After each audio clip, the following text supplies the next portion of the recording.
ఈరోజు మా అమ్మ క్యారెట్తో పునుగులు అయితే చేసింది. చూడండి ఎలా ఉన్నాయో. చూద్దాం ఎలా చేసిందో. ఫస్ట్ దోసపిండి కొద్దిగా ఉంటే అది తీసుకుంది.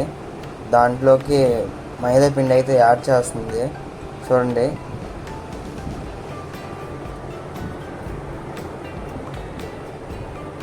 మైదా పిండి యాడ్ చేసిన దాన్ని బాగా కలుపుకోవాలి. ఉండలు లేకుండా బాగా కలుపుకోవాలి. ఉండలు లేకుండా కలుపుకుంటే ఇప్పుడు మాకు బాగా వస్తాయి పునుగులు.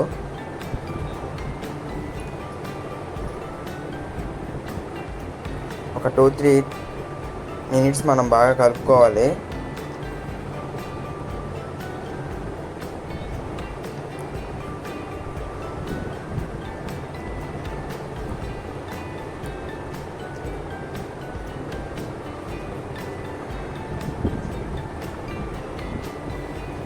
అది సరిపోలేదని మా అమ్మ ఇంకొంచెం యాడ్ చేస్తుంది మైదా పిండి. చూడండి. దాని తర్వాత ఆనియన్ చిన్న చిన్న ముక్కలుగా కట్ చేసుకున్న ఆనియన్స్ని కూడా యాడ్ చేసింది. దాని తర్వాత చిల్లీ, దాని తర్వాత జీలకర్ర, దాని తర్వాత క్యారెట్ మాత్రం ఎక్కువ తీసుకుంది. ఎందుకంటే మా తమ్ముడు క్యారెట్ సపరేట్గా తిండు, అందుకని దీంట్లో అయితే ఎక్కువ యాడ్ చేస్తుంది.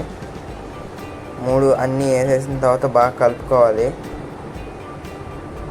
థిక్గా వచ్చేటట్టుగా కలుపుకోవాలి మనం.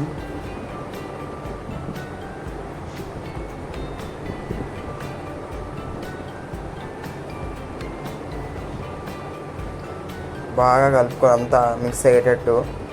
క్యారెట్ ఇంకా ఉందని ఇంకొంచెం యాడ్ చేసింది. క్యారెట్ బాగా థిక్గా వచ్చేటట్టు కలుపుకోవాలి. దాని తర్వాత రుచికి తగినంత సాల్ట్ అయితే యాడ్ చేసింది.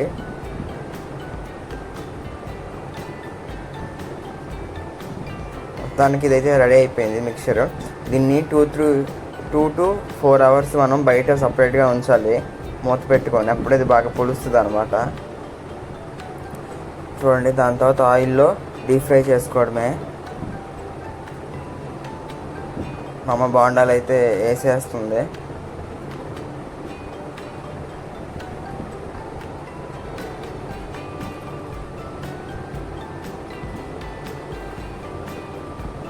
పునుగులు అయితే రెడీ అయిపోతున్నాయి. ఇంకా సేపట్లో మేము కూడా తింటాము. టేస్ట్ అయితే చాలా బాగుంటాయి. క్యారెట్తో చేస్తుంది మా అమ్మ.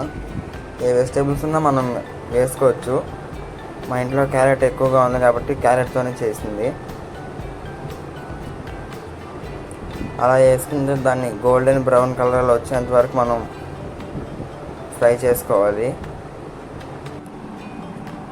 ఖచ్చితంగా ట్రై చేయండి, చాలా బాగుంటాయి టేస్టీగా. సాయంత్రం సమయంలో ఇది చేసుకుని తింటే చాలా బాగుంటుంది. చూడండి, గోల్డెన్ బ్రౌన్ కలర్ వచ్చాయి కదా, చాలా బాగున్నాయి చూడడానికి. దీని కాంబినేషన్లో మా అమ్మ పల్లీల చట్నీ అయితే చేసింది. మీరు కూడా ఖచ్చితంగా ట్రై చేయండి. ఈ వీడియో మీకు నచ్చినట్లయితే లైక్ చేసి షేర్ చేయండి.